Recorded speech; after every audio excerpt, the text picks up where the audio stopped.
So I'm going to be determining the reaction order given the following information. So the way I determined that the reaction order was, it says that it plots a natural log of hydrochloric acid versus time producing a straight line with the slope.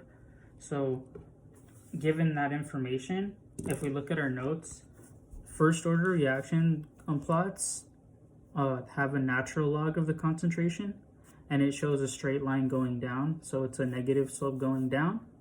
So since it says the natural log of hydrochloric acid, that means that it's a first order reaction.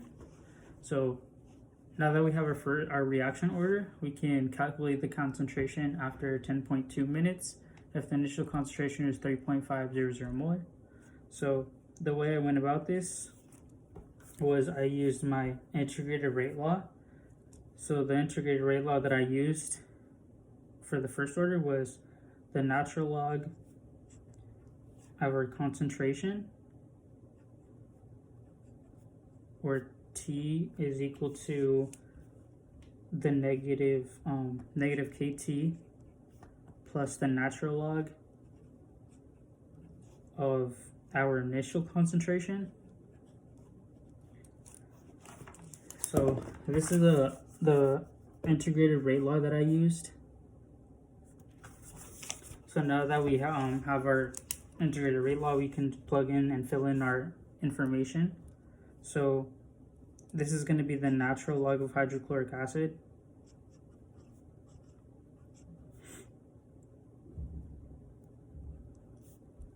which is equal to negative K, and our K is our rate of 8.66 times 10 to the negative 2, and that is going to be multiplied by our time, which is 10.2 minutes, but that has to be in seconds, so we're going to have to change that to seconds. So there's 60 seconds in a minute, therefore it's 10.2 times 60, which is 612 seconds.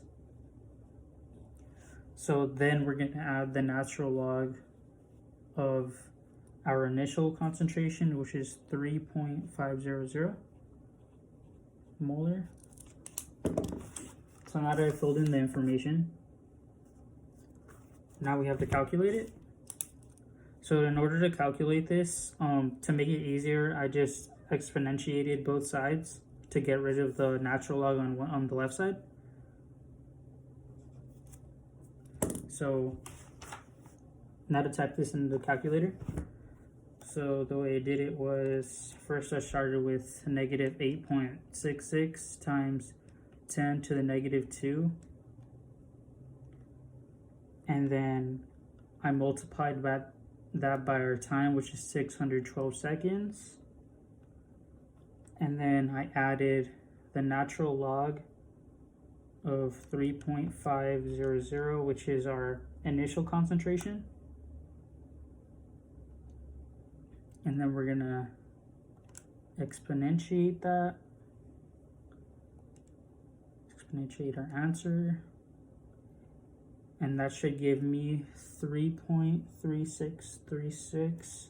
So that means that our concentration after 10.2 minutes, given the initial concentration of 3.500 molar, is 3.36 molar. So on calculator, and here's my final answer.